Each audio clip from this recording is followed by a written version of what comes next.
There comes a moment in every life, whether acknowledged or denied, when the soul begins to sense what the mind struggles to accept. A moment where, though the body still breathes and the heart still beats, something in the unseen begins to whisper, "It's almost time." It's a shift you can't always explain, but you can feel it.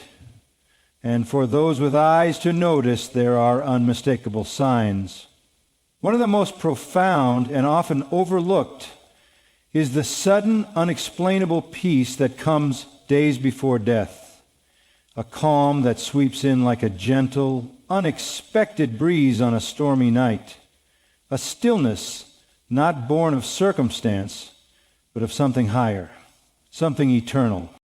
You see it in the eyes of those nearing the end, a quietness, a sense of release.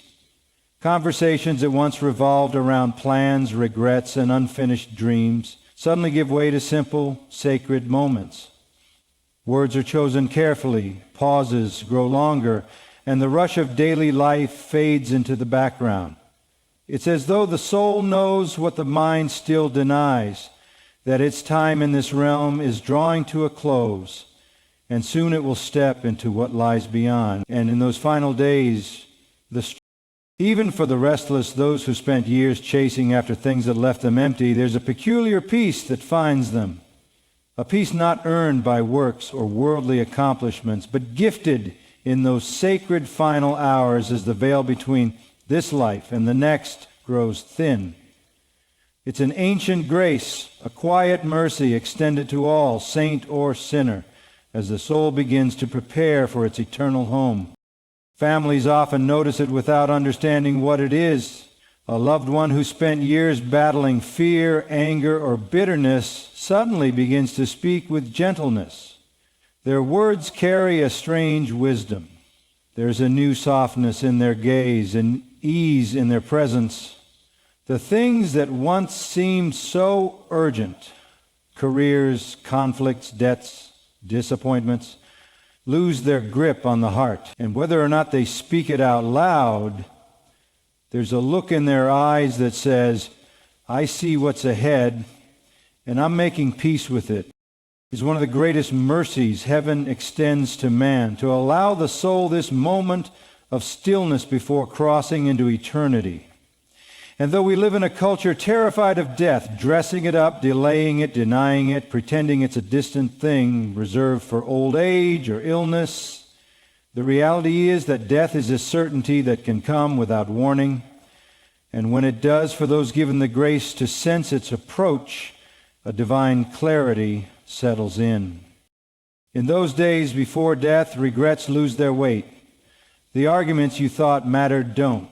The possessions you fought to acquire suddenly feel meaningless.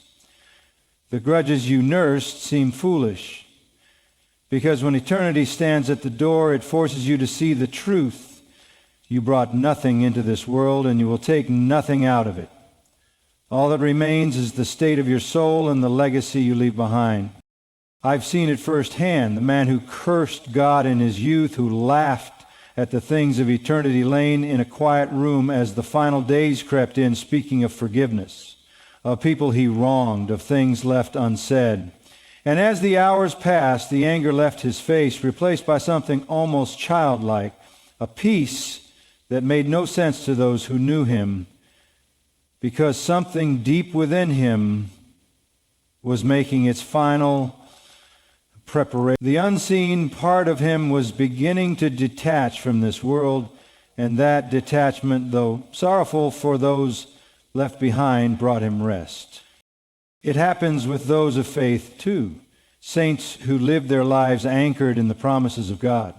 In those final days, their faces glow with a peace that confounds doctors and family alike, not because they aren't aware of what's happening, but because they know where they're going. And though their bodies grow weak, their spirits rise. I've sat beside the beds of the dying who spoke of seeing angels, of hearing music, of glimpsing loved ones gone before them.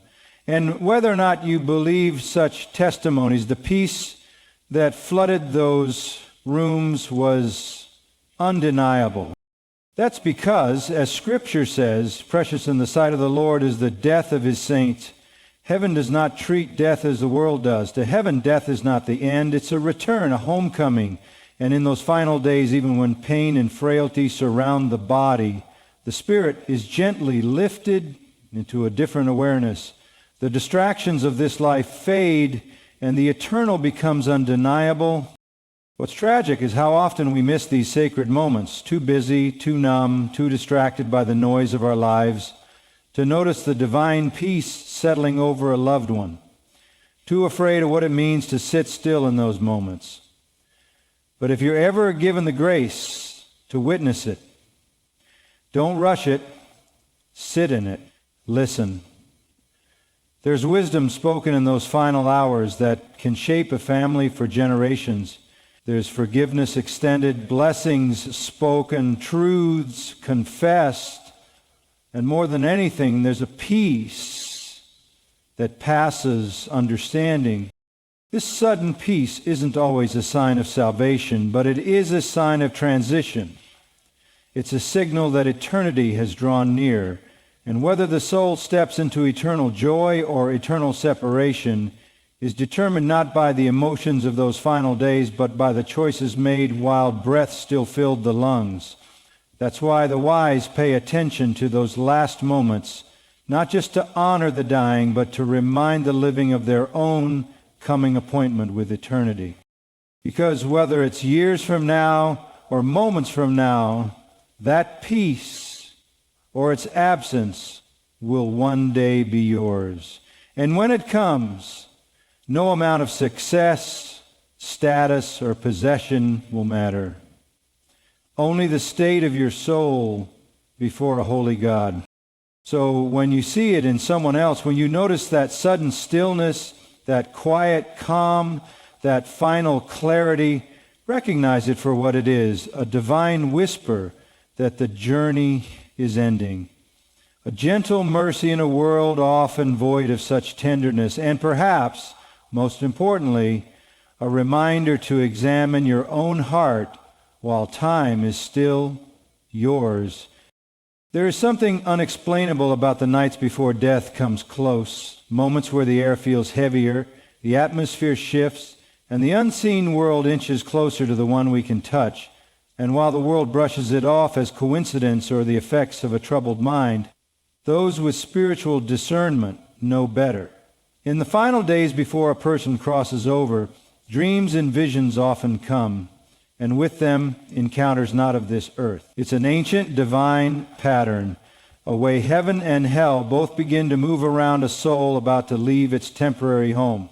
And for those willing to pay attention, these moments carry warnings, invitations, and sometimes even prophetic glimpses of eternity. Throughout history and across countless testimonies, there are stories of people on their deathbeds speaking of vivid dreams, dreams so sharp, so real, they refuse to be dismissed. Dreams where deceased loved ones appear, either waiting on the other side or offering unspoken messages. Dreams of radiant figures or dark, menacing shadows. Glimpses of places too beautiful to describe or too terrifying to name. And though science may try to explain them away as a flickering brain grasping for meaning in its final hours, the truth is far deeper.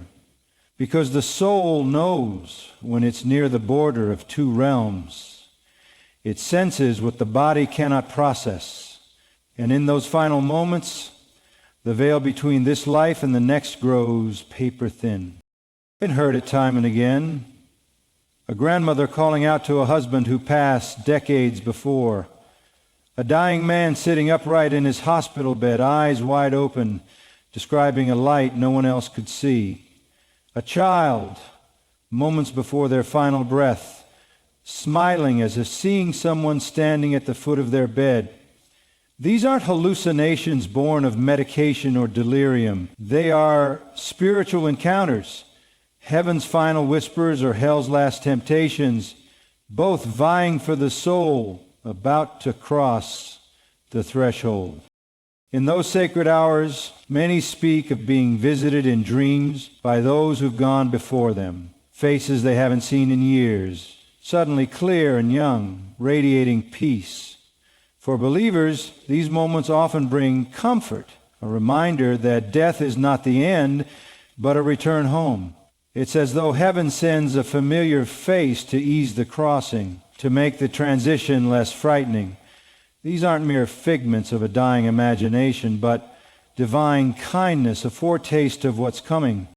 But not every vision is comforting, because the reality is not every soul is ready. And for those who lived far from God, ignoring His voice and mocking His name, the final days often bring darker encounters. I've sat beside men whose eyes darted around the room, terrified of things no one else could see, who cried out to be spared from shadows closing in, who begged for another chance as visions of torment began to manifest. You can't fake peace when eternity stares you down, and in those moments, every empty excuse, every false bravado crumbles. The Spirit knows the truth, and it trembles. It's no accident that the Bible speaks of dreams and visions as methods through which God reveals truth. He spoke to Joseph in dreams, warned Pharaoh, gave prophetic glimpses of the future to Daniel. And when the final hours of a life approach, God often continues that pattern, not for entertainment, but as a last chance, a final message, a parting warning. And though modern culture has dulled its sense for the supernatural, death has a way of pulling back the veil, whether you are prepared or not. What makes these final visions so significant is that they often force a confrontation. In life, it's easy to bury conviction under distraction, to drown out the still, small voice with noise, busyness, and denial. But when death draws near, the body weakens, the mind slows, and the spirit begins to awaken. And in that vulnerable space, the unseen makes itself known. And whether it's the glow of angels or the approach of darkness depends on the choices made while life still filled the lungs. There are testimonies of those who in their final days saw both, who spoke of a battle in the room, light in one corner, shadows in the other. The voice of loved ones praying, warring against the forces determined to drag a soul away. It may sound extreme to a generation conditioned to mock spiritual warfare, but eternity isn't concerned with earthly opinions, and death is no respecter of pride. When your name is called, the truth of what awaits you will become painfully clear, and for some, those final visions are mercy, heaven's last call before the threshold is crossed. Even more mysterious are the glimpses of places beyond this world. Some describe vast fields of light, others an unbearable darkness. And while not every dream or vision is from God, the patterns that repeat across generations and cultures speak to a deeper spiritual reality. It's the soul's way of preparing for what's ahead, and for the spiritually discerning, it's a reminder of how temporary this life truly is. It's also why intercession in those final days is so critical, because what a person encounters in those moments can shift eternity. Prayers have the power to usher in peace where terror once loomed, to invite the presence of God into a room filled with fear, to war against the spirits determined to claim a life for destruction. And those dreams and visions, whether of comfort or warning, are often heaven's signal to pray harder, to declare truth, to speak life, to stand in the gap when the soul is too weak to fight for itself. Many dismiss these accounts because they terrify them. It's easier to pretend death is a gentle sleep than to face the possibility that unseen forces battle for every soul. But the wise do not fear this reality. They prepare for it. They live with eternity in mind, knowing that one day, perhaps sooner than expected, the veil will thin for them as well. So pay attention. When those you love begin to speak of dreams, of faces in the room, of light and shadow, listen. Don't brush it off. Don't explain it away. It's often heaven's way of giving a glimpse of what lies beyond. It's a call for the living to wake up, to intercede, to forgive, to make peace with God while there's still breath left to do so. Because the truth is, whether it's today, next month, or years from now, every one of us will one day stand on that threshold. And in that hour, you'll want to be found ready. One of the most quietly revealing and spiritually charged signs that death is approaching, though many don't recognize it for what it is the sudden, almost instinctive withdrawal from the things of this world. It's a pulling back, not always physically, but emotionally, mentally, and spiritually. You'll notice it in the way conversations change. The things that used to matter no longer hold weight. The places they love to go, the possessions they once clung to, the relationships they fought so hard to maintain, one by one these attachments begin to loosen. And while some might attribute it to exhaustion, illness, or depression, those with discernment understand it's much deeper than that. It's the spirit beginning to untangle itself from the world it's about to leave behind. In life, we build attachments to things. It's natural. We grow connected to people, memories, our favorite routines, the little comforts of familiarity. But as eternity draws closer, the spirit, often before the mind or body catches on, begins to separate itself from those earthly tethers. It starts releasing its hold on things that no longer hold eternal value. You'll see a person stop worrying about things that used to weigh them down. Bills, old grudges, petty arguments, unfinished projects. They start to mean less and less. The spirit, whether consciously or not, recognizes that what lies ahead is greater and far more permanent than anything here. I've witnessed it countless times. A man who spent his life chasing wealth, status, and acclaim, suddenly uninterested in the stock reports or business calls. A woman once meticulous about her appearance, no longer bothered by the mirror. The family gatherings, conversations about politics or trivial gossip seem to lose their flavor. It's not apathy. It's not depression. It's the soul reorienting itself for eternity. It's as if the inner man knows before anyone else does that it's almost time to go. And along with this withdrawal comes a peculiar simplicity. The dying often become intensely focused on only a few things, the people they love most, unfinished words that need to be spoken, and a quiet longing for peace. All the clutter that filled their life gets stripped away. What remains is what was always essential but often overlooked. It's not uncommon to hear someone in their final days confess regrets about wasted time, misplaced priorities, and things that seemed so important but now mean nothing. It's a sobering, holy clarity. Even pleasures that once brought joy lose their appeal. Favorite foods no longer satisfy. Hobbies that once consumed hours hold no interest. It's not just because of physical decline, it's the soul's preparation, because heaven doesn't allow you to carry earthly baggage into its gates. The attachments must be released, the heart must be lightened, and whether consciously or through a gentle, unseen grace, this process begins in those final days. One of the clearest ways this shows is in how the dying seek solitude. Crowds grow overwhelming. Small talk becomes unbearable. Noise feels invasive. Many prefer to sit in silence or in the quiet company of someone who understands without words. This solitude isn't loneliness. It's a sacred retreat. It's the Spirit stepping back from the chaos of life to hear the whispers of eternity. In those moments, people often reflect on their lives in a way they never have before, not just remembering events, but weighing them, evaluating what truly mattered, what was wasted, what was beautiful, what will be left behind. And you'll notice, too, that the need for control vanishes. People who once micromanaged every aspect of their life suddenly let go.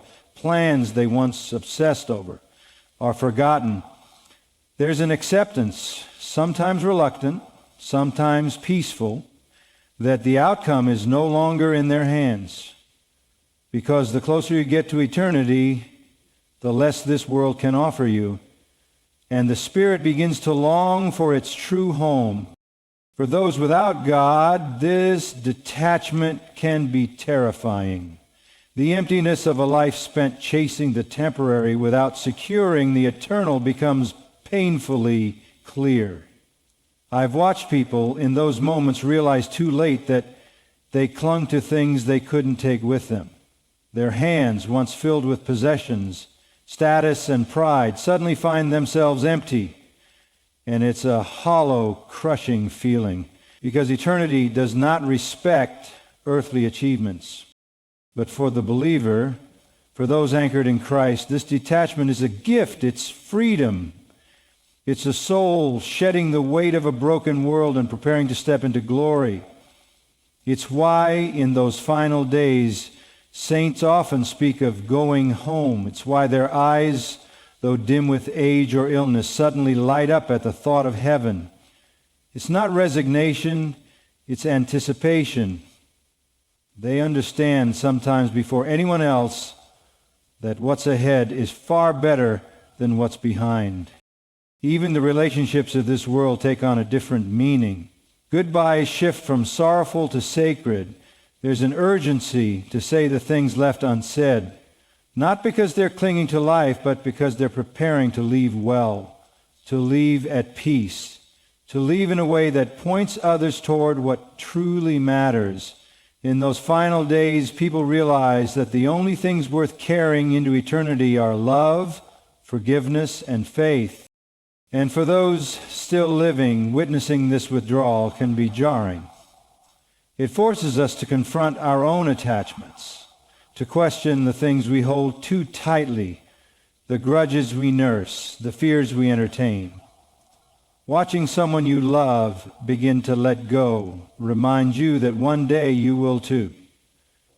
That one day every possession, every title, every distraction you chased will mean nothing. Only the condition of your soul and the legacy of your life will remain.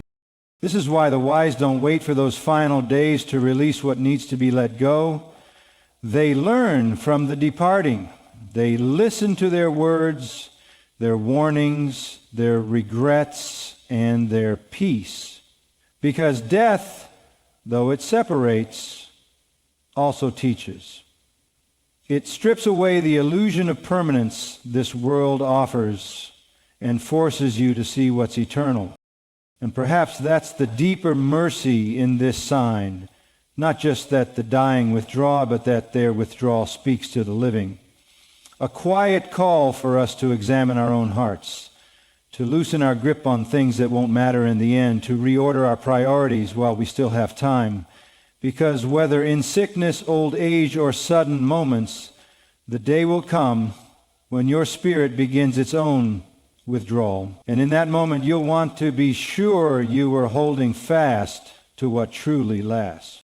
In those final days before a person's earthly life slips into eternity, one of the most striking and undeniable signs is a sudden, unshakable urge to make things right. It doesn't matter how stubborn, prideful, or indifferent someone was in life. When death stands at the door, eternity whispers to the soul. And in those moments, hearts soften, walls crumble, and old grudges begin to feel unbearably heavy. The things that seem so justifiable in the heat of life's conflicts are seen for what they are: wasted time, unnecessary divisions, and wounds that should have been healed long ago. You'll see it happen in people you never expected. The man who refused to speak to his brother for 20 years will suddenly ask to see him. The mother estranged from her children will whisper apologies with trembling lips. Old friends who parted ways in anger begin reaching out.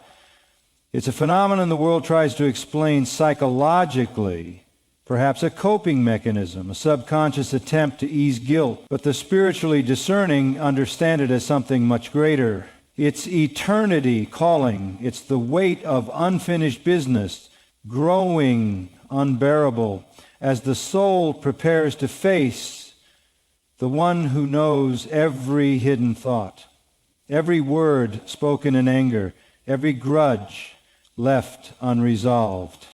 I've sat in rooms where men nearing death could barely lift their heads, but mustered the strength to ask forgiveness from someone they hadn't seen in decades.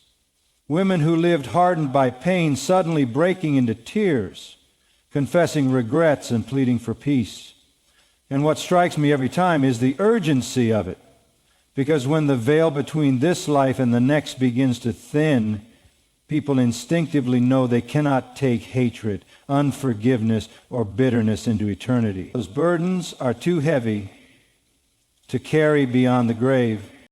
It's a grace, really, this final stirring of the conscience, a chance, even in the last hours, to make peace, not just with people, but with God.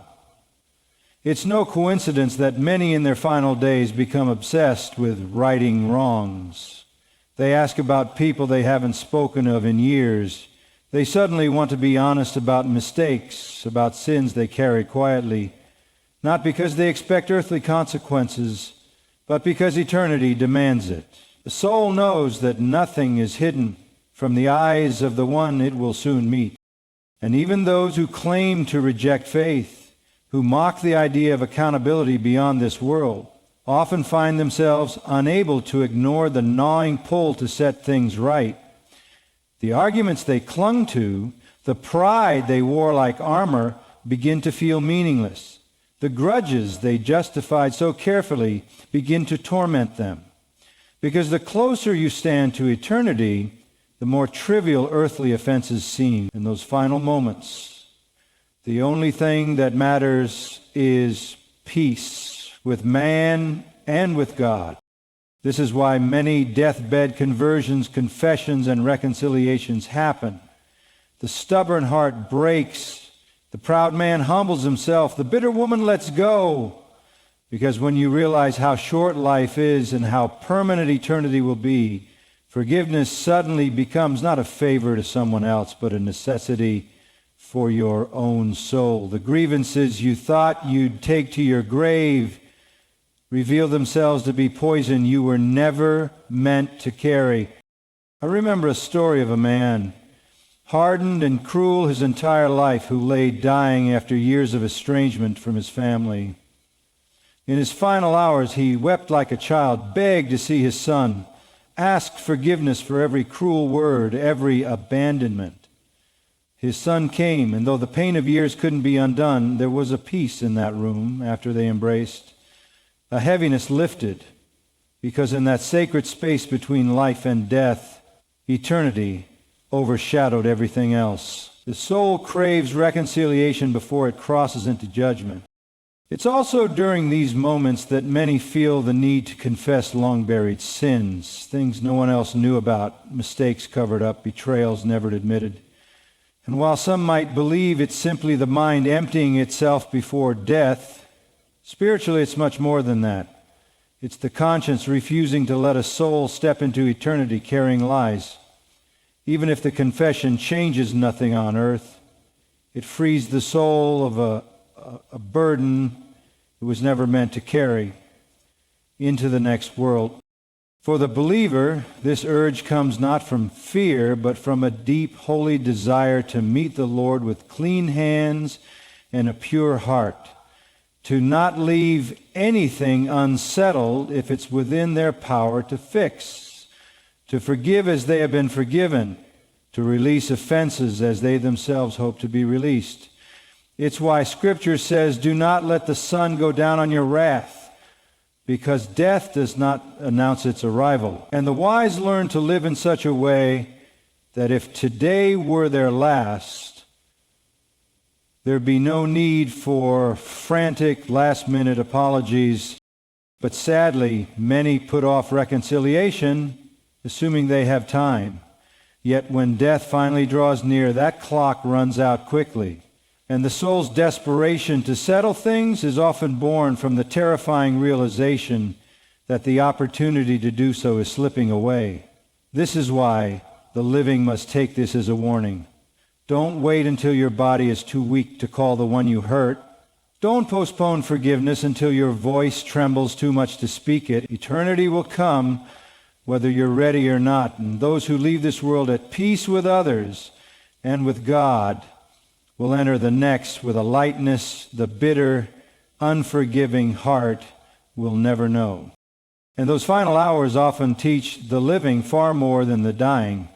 Watching someone let go of long-held anger, hearing last-minute confessions, seeing unexpected reconciliations, it forces you to question what grudges you carry, what apologies you've delayed, what bitterness you've justified. Death clarifies what life so easily obscures, that unforgiveness is a prison of your own making, and eternity does not respect your reasons for remaining inside. In those last moments, no one boasts about the arguments they won or the grudges they kept. They cling to peace, to love, to forgiveness, because the Spirit knows what the flesh always resists, that these are the only things that will matter when you step into eternity. And by then, there will be no more time left to make it right. There's something hauntingly powerful about the way the final moments of a person's life strip away every illusion. The conversations we avoid, the questions we silence, the spiritual realities we push to the back of our minds. In those final hours, none of them can be ignored anymore. And one of the most sobering, unmistakable signs before death is the sudden, undeniable awareness of eternity. It's a moment when the soul, no matter how stubborn or skeptical it was in life, finally faces the inescapable truth. This world is not the end. There's something after this. And whatever lies on the other side, it's far more real, more lasting, and more significant than anything this temporary life ever offered. You can see it in their eyes, a look that's hard to describe but impossible to miss. It's as if they're seeing something you can't. The distance between here and eternity shrinks to nothing. People who spent a lifetime dismissing God, mocking faith, or claiming death was simply a void suddenly grow restless. Their faces betray a mixture of fear and awe. Some reach out toward an unseen presence. Others weep silently, finally understanding the weight of choices made, the missed opportunities, the stubborn pride that kept them from embracing the truth while there was still time. I've sat beside those who only days before denied the existence of anything beyond the grave.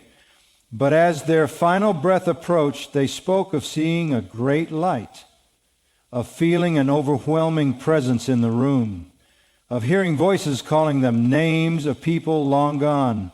It wasn't medication-induced delirium. It was the soul awakening to the reality of eternity. Because when you stand at the edge of this life, eternity stops being a theory. It becomes the most real, undeniable thing you've ever encountered. And it isn't always comforting. For those who live far from God, the awareness of eternity arrives like a storm. The full weight of their life's choices comes crashing down. The realization that they will soon stand before a holy, righteous judge, not a distant, indifferent universe, hits them with terrifying clarity. It's the moment the soul recognizes it can't bargain, argue, or escape what's waiting. No title, no wealth, no accomplishment can buy an exemption from this appointment. And the regret that floods a person in those moments is deeper than any earthly sorrow. That's why you often hear stories of deathbed conversions, not as mere fear reactions, but as the desperate, last-minute cry of a soul trying to make peace before facing the eternal. And sometimes, by God's grace, those cries are heard. Sometimes mercy floods that room, even in the final hours. But make no mistake, every person, no matter how outwardly hardened, becomes keenly aware in those final moments that this life was only a prelude to something infinitely greater. It's not just about fear either. For those who walked with God in life, those final moments bring an incredible, holy anticipation. The awareness of eternity for the faithful is not terror but triumph. The struggles of this world fade. The pain of sickness loses its sting. The loss of earthly possessions means nothing, because for them what's ahead is not judgment, but homecoming. The loved ones they lost, the Savior they trusted, the promises they clung to in dark nights, it's all about to be made real in a way words could never capture. And this awareness shifts everything in those final days. The person who once feared death, who avoided conversations about eternity, suddenly wants to talk about it. Not about trivial things, but about what matters, about where their soul will go, about what's waiting, about what they wish they'd done differently. And it's in these conversations that the gravity of eternity becomes clear to everyone around them too. You realize sitting in those rooms that life is fragile and short, and eternity is unimaginably vast, and one day it'll be you lying in that bed. For the family watching, this awareness serves as both a warning and an invitation. A warning not to waste time chasing things that don't matter. An invitation to consider eternity now, while you still have breath, before your heart grows cold or your opportunities run out. Because death levels every playing field. The powerful and the poor meet the same fate, and eternity has no respect for earthly status. It's a strange thing, but people near death often become painfully honest about what's real. The masks drop, the bravado fades. No one boasts about their job titles or bank accounts when eternity stares them down. What they speak about, if they can speak at all, is love. Regret, faith, fear, hope. They talk about God, about people, about what they wish they had done differently. And in those words is a truth we'd be wise to hear before our time runs out. I've seen hardened men whisper prayers after a lifetime of mocking them. I've seen proud, self-reliant women finally ask for grace, not because they were forced to, but because in that final moment, when the illusions of life melted away, their souls cried out for what they always needed but refused to accept: salvation, peace, forgiveness. Eternity has a way of stripping away every lie we told ourselves. It leaves only what's true, and for those around the dying, it's a powerful, unspoken reminder that we are all moving toward that same place. That eternity isn't just for the old, the sick, or the unlucky. It's for every one of us. And if we don't reckon with it while life is still in our lungs, we'll find ourselves too standing at that edge, unprepared. So what does this awareness mean? It means you need to ask yourself now, before the signs start showing, before the dreams and visions come, before your body begins to withdraw, before the final urge to make things right, are you ready for eternity? Because one day, whether you expect it or not, you'll feel it. The air will shift, the noise of life will quiet, and your soul will begin to sense what's coming. And in that moment, you'll know what matters and what never did.